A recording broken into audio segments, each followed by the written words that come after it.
Morning students, आज हमारा topic of discussion रहेगा फंगल न्यूट्रिशन। कैसे एक फंगल जो है वो अपना न्यूट्रिशन ऑब्टेन कर रही है, तो उसके कुछ मोड ऑफ न्यूट्रिशंस भी हैं, कैसे कौन कौन से माध्यम हैं जिनसे वो न्यूट्रिशन लेगी।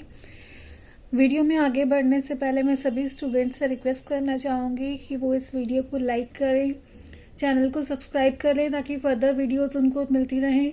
और हाँ, पिछले एक हफ्ते से मैं वीडियो नहीं बना पाई क्योंकि मेरी खुद की तबीयत ठीक नहीं थी। I am suffering from viral, so उसके लिए I am very very sorry कि मैं आपको टाइम पे आपका वीडियो नहीं दे पा रही। आज फंगल न्यूट्रिशन पे डिस्कस करेंगे। They are chlorophyll deficient organism, ये हमें पता ही है। फंगस जो है वो हमेशा क्लोरोफिल डेफिशिएंट है। जब भी आप फंगस का कहीं नाम आए तो आप सबसे पहले अपने दिमाग में मशरूम की पिक्चर बना लीजिएगा। मशरूम जो है वो एक टिपिकल एग्जाम्पल है हमारी डेली रूटीन में से फंगस का। तो जब फंगस की हम बात करें तो वो क्लोरोफिल डेफिशिएंट ऑर्गेनिज्म है, उसमें क्लोरोफिल प्रेजेंट है ही नहीं, तो वो कार्बोहाइड्रेट सिंथेसाइज नहीं कर सकती। उसके जैसे प्लांट में शुगर बन सकता है, ग्लूकोज बन सकता है, ऐसे इसमें वो सब नहीं बन सकता। ठीक है,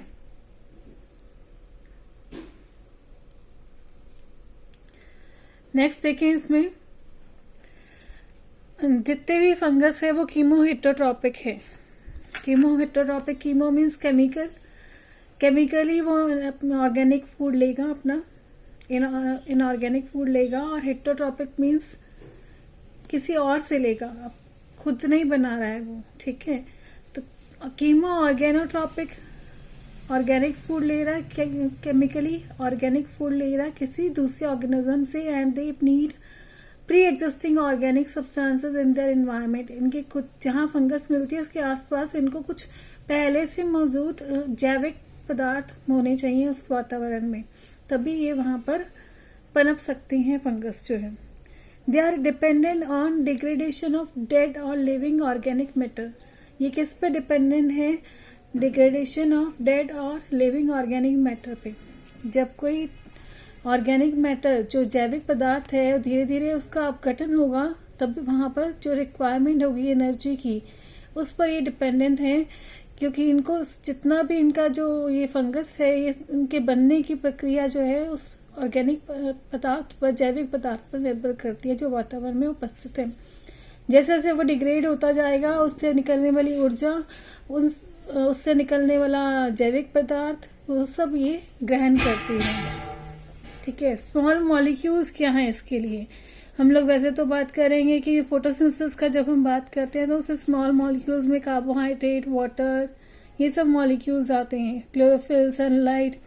लेकिन यहाँ पर ये कैसे अपनी एनर्जी बना रहा है? वहां पे कार्बोहाइड्रेट बनता है फोटोसिंथेसिस में, यहाँ पर क्या बनेगा? यहाँ तो कुछ और बनेगा ही नहीं, क्योंकि ये तो डेड ऑर्गेनिक मैटर से बना रही है। फंगस के खुद के कंपोनेंट्स बनाएगी, सेल वॉल बनाएगी, अपने मेम्ब्रेन बनाएगी। तो यहाँ पे क्या कर रही है? Small molecules. इसके लिए क्या होंगे? सिंपल शुगर होगा, क्योंकि डेड ऑर्गेनिक मैटर में से सिर्फ सिंपल शुगर आ सकता है, अमाइनो एसिड आ सकते हैं, और कुछ सॉल्यूबल कंपाउंड्स होंगे जो कि वो एब्जॉर्ब करेगी directly across the fungal wall और प्लाज्मा मेम्ब्रेन। इस केस में लार्ज मोर कॉम्प्लेक्स मॉलिक्यूल्स कौन कौन से होंगे वो देख लेते हैं। Polymers such as polysaccharides and proteins, जिनको सबसे पहले वो क्या करेगी? तोड़ेगी कि छोटे छोटे पार्टिकल्स में, और उसको डायरेक्टली एब्जॉर्ब कर लेगी। ये जो डिग्रेडेशन है ये हमेशा फंगस की जो वॉल सेल है उसके बाहर ही होगा, कभी भी उसके अंदर नहीं होगा। एक्स्ट्रा सेलुलर एंजाइम्स इसके ऊपर वर्क करेंगे। एक्स्ट्रा मीन्स जो सेल के एक्स्ट्रा सेलुलर, सेल के बाहर वाले।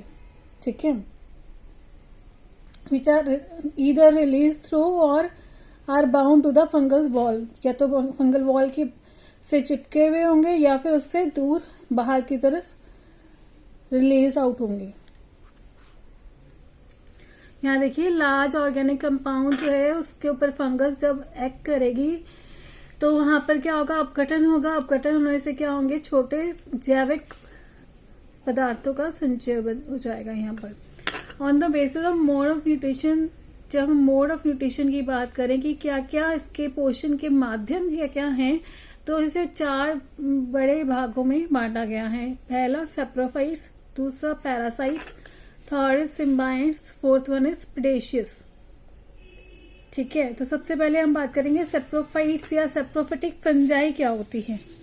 ठीक है, सेप्रोफिटिक फंजाई ये क्या करती है, they obtain their nutrition from dead organic matter, गले सड़े जो जैविक पदार्थ हैं उससे अपना पोषण लेगी, और वो जानवर के भी पदार्थ हो सकते हैं जैविक पदार्थ, और पौधे के भी हो सकते हैं।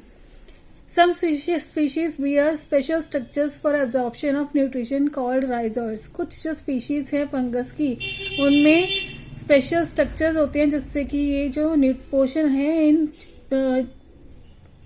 पादपों और पौधों जनित जैविक पदार्थ से सीधे अपने अंदर एब्जॉर्ब कर सकती हैं। वो उनका नाम क्या है, rhizoids. These fungi mainly produce exoenzymes. ये जो फंजाई है ज्यादातर एक्सोएंजाइम्स प्रोड्यूस करती है, मतलब ऐसे एंजाइम्स जो बाहर जाकर उस ऑर्गेनिक मैटर के ऊपर एक्ट करें। बड़ा ऑर्गेनिक मैटर होगा तो उसके ऊपर एक्ट करेंगे तो छोटे छोटे सिंपल जैविक पदार्थ में टूट जाएगा। They may grow on the surface of organic matter, ये हो सकता है ऐसी फंगस जो है ये ऑर्गेनिक मैटर के ऊपर ग्रो करे और grow inside the organic matter, हो सकता है ऑर्गेनिक मैटर के अंदर भी ग्रो कर जाए। तो एग्जाम्पल में क्या आएगा, म्यूकर है, राइजोपस, एस्परगिलस। सेप्रोफाइट्स को भी हम आगे दो प्रकारों में बांट रहे हैं, obligate saprophytes. Obligate saprophytes fungi grow only on dead organic matter and do not have the capacity to infect the plants और एनिमल्स। ऑब्लिगेट सेप्रोफाइट्स कौन है, ऐसे फंगस जो ग्रो करते हैं डेड और ऑर्गेनिक मैटर पे और do not have the capacity to infect the plant और एनिमल्स, किसी भी प्लांट और एनिमल्स को इन्फेक्ट करने की उनकी प्रॉपर्टी नहीं होती। एग्जाम्पल म्यूकस मिसेडो, ये हमेशा डेड ऑर्गेनिक मैटर पे ग्रो करते हैं और कहीं पे भी किसी भी पौधे के या जानवर को कहीं पे भी वो इन्फेक्ट नहीं कर सकते, तो इसलिए इनको ऑब्लिगेट सेप्रोफाइट्स कह रहे हैं। Example Mucor मिसेडो।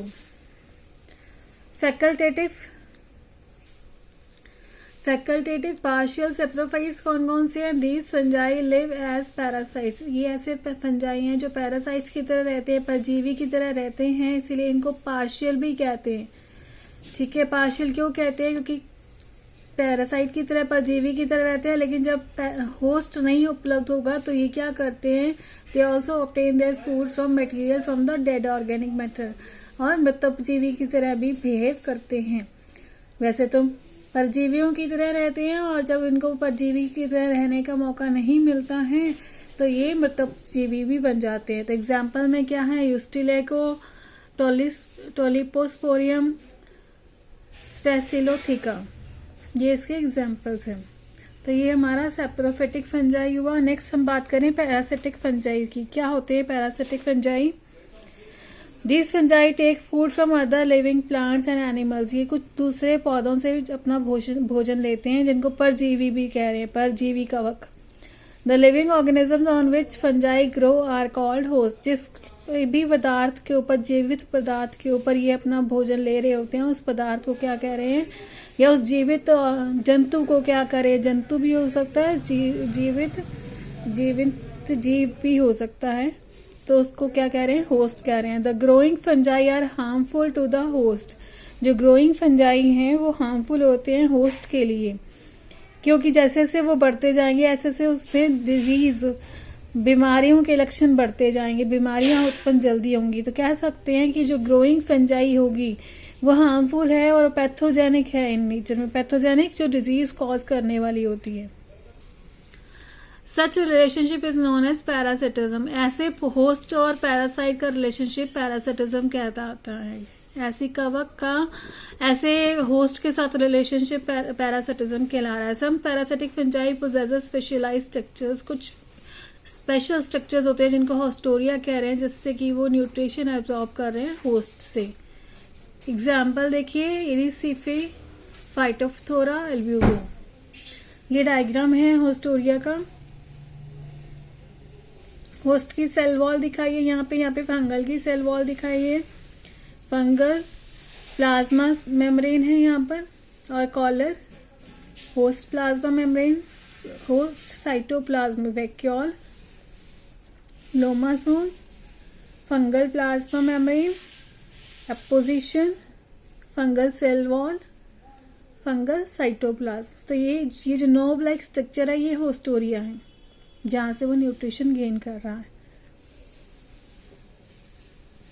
अब section through an haustorium of Albugo Candida.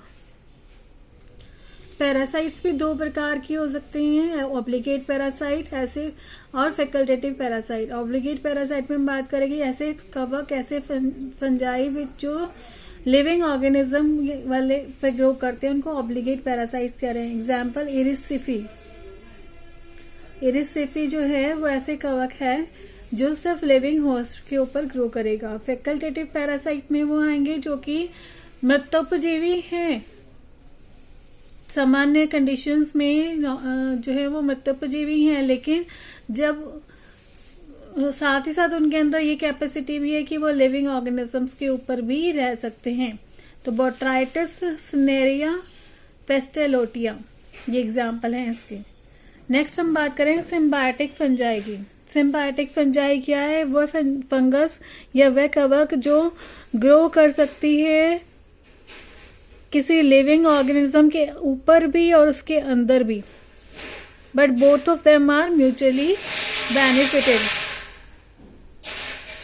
अब इसमें कवक चाहे ऑर्गेनिज्म के अंदर ग्रो करे या ऊपर ग्रो करे, दोनों ही स्थितियों में दोनों जो कवक है और जो ऑर्गेनिज्म है दोनों को बेनिफिट मिलेगा। एग्जाम्पल है लाइकेंस और माइकोराइजा। लाइकेंस में क्या होगा? Lichens are symbiotic association of algae, algae का सिम्बायोटिक एसोसिएशन है। और माइकोराइजा क्या है? Mycorrhiza symbiotic association of fungi and roots of higher plants. Next हम बात करें प्रीडेशियस फंगस की। क्या है प्रीडेशियस फंगस? ये फोर्थ टाइप की फंगस हम डिस्कस कर रहे हैं। These are animals capturing fungus. ये वो फंगस है जो एनिमल्स को कैप्चर करती है। These fungi usually inhabit in the soil, soil के अंदर ही रहती हैं। Fungi possesses special hyphal traps, बड़े बड़े हाइफे के ट्रैप्स होते हैं जिनको स्नेयर्स कह रहे हैं, which capture small animals like amoeba and nematodes. Some of them also produce sticky secretions for capturing their prey. अपने शिकार को पकड़ने के लिए चिपचिपे पदार्थ भी सिक्रीट करती हैं फंगस। तो ये प्रेडेशियस फंगस है। एग्जाम्पल में आर्थ्रोबोट्रिस, डेक्टिलैरिया, ये दोनों एग्जाम्पल हैं इसके। प्रेडेटर फंजाई के बारे में थोड़ा और देख लें कि सम फंजाई आर एक्टिव प्रेडेटर्स, कुछ तो एक्टिव रहते हैं। और नेक्स्ट हम बात करें द ऑयस्टर मशरूम या Pleurotus ostreatus is an carnivorous fungus. ये कार्निवोरस फंगस है। It paralyses the nematodes, nematodes को पैरालाइज कर देगी, पेनिट्रेट हो जाते हैं उसके बिल्कुल अंदर and absorb their nutritional content, बिल्कुल न्यूट्रिशन कंटेंट उसका अब्जॉर्ब कर लेते हैं। तो यहाँ पर मैंने दिखाया, ये देखिए एक नेमेटोड है राउंड वॉर्म, इसके ऊपर ये फंगस कैसे उसके अंदर जो है एक कंस्ट्रिक्शन रिंग बना लेगी, जिससे कि क्या है उसका पूरा न्यूट्रिशन उससे ले लेगी। एट लास्ट जो हमने अभी डिस्कस किया उसकी समराइज फॉर्म देख लीजिए। न्यूट्रिशन इन फंगस में सेप्रोफिटिक, पैरासिटिक, सिम्बायोटिक। सेप्रोफिटिक में ऑब्लिगेट सेप्रोफाइट है और फैकल्टेटिव सेप्रोफाइट्स हैं। ऑब्लिगेट के example Rhizopus, Mucor, Penicillium. Facultative में टेफ्रिना, फाइटोप्थोरा। पैरासिटिक में obligate parasites, Puccinia, centirium. Facultative parasites, Fusarium, Pythium. Symbiotic सहजीवी में माइकोराइजा, लाइकन। तो ये था हमारा आज का वीडियो न्यूट्रिशन फंगल न्यूट्रिशन के ऊपर। नेक्स्ट वीडियो हम जल्दी लेकर आपके पास आएंगे। तब तक आप सभी से उम्मीद है कि आप इसे लाइक करें, मैक्सिमम अपने जो बैचमेट्स हैं उनके साथ शेयर कीजिए। Thank you.